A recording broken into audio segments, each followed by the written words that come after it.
Garuda Kitchen World exclusive stainless steel సామాన్లు wholesale and retail Aziz Plaza in Hyderabad. ద్రవ్యోల్బణం పెరిగింది.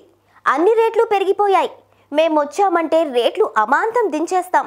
సరసమైన ధరలకే నిత్యావసరాలు మీ ఇంటి ముందుంచేస్తామంటూ ఎన్నికలకు ముందు నేతలు నీతులు పలుకుతారు. ఓట్ల పండగ పూర్తవుతూనే గత ప్రభుత్వం చేసిన అప్పులు తీర్చడానికే అల్లాడుతున్నాం. కాస్తాగండి, రేట్లు తగ్గిస్తామంటూ సతాయిస్తారు. అలా చూస్తూనే 5 ఏళ్లు పూర్తయ్యాయి. కొత్త నేతలు, కొత్త వాగ్దానాలు, ఆ తర్వాత వాగ్దాన భంగాలు.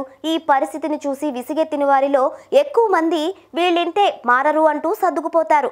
కానీ కొందరు మాత్రం తమ క్రియేటివిటీతో సమస్యలన్నీ ఎండగడతారు. అలాంటి ప్రయత్నమే చేశాడు ఓ యంగ్ బాయ్.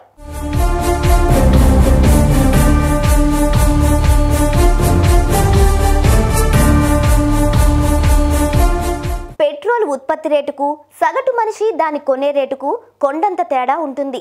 అందువల్లే ఓ 10 కిలోమీటర్లు ప్రయాణం చేసేవారు కూడా నెలకు అటు ఇటుగా ఓ 3,000 రూపాయలు పెట్రోల్కు పెట్టాల్సిందే.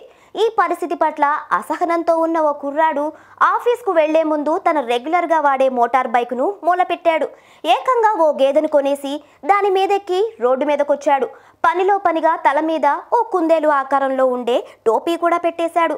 ఓ వింత ఆకారంతో నగర వీధుల్లో గేదె మీదెక్కి రాజకుమారుడిలాగా ప్రయాణిస్తున్న ఇతడిని చూసి ఆశ్చర్యపోని వారు లేరు. తమ సెల్ ఫోన్లో చిత్రీకరించని వారు లేరు. ఏమిటి బ్రదర్, ఈ గేదె వాహనం అంటే ఏం చేస్తాం, పెట్రోల్ కొనేంత స్తోమత లేదు, అందుకే ఈ వాహనం కొనుక్కున్నా, డైలీ ఆఫీస్కు దీని మీదే అంటూ అతను అన్న మాటలు విని జనం ముక్కు మీద వేలేసుకుంటున్నారు.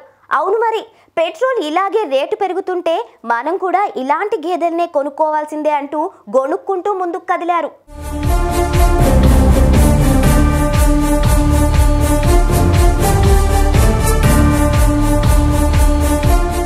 అటు ఇన్ని సెల్ ఫోన్లు ఆ దృశ్యం చిత్రీకరించాక, ఇంత పిక్చరైజేషన్ జరిగాక ఆ వీడియోలు సెల్ ఫోన్లో ఎలా ఉంటాయి?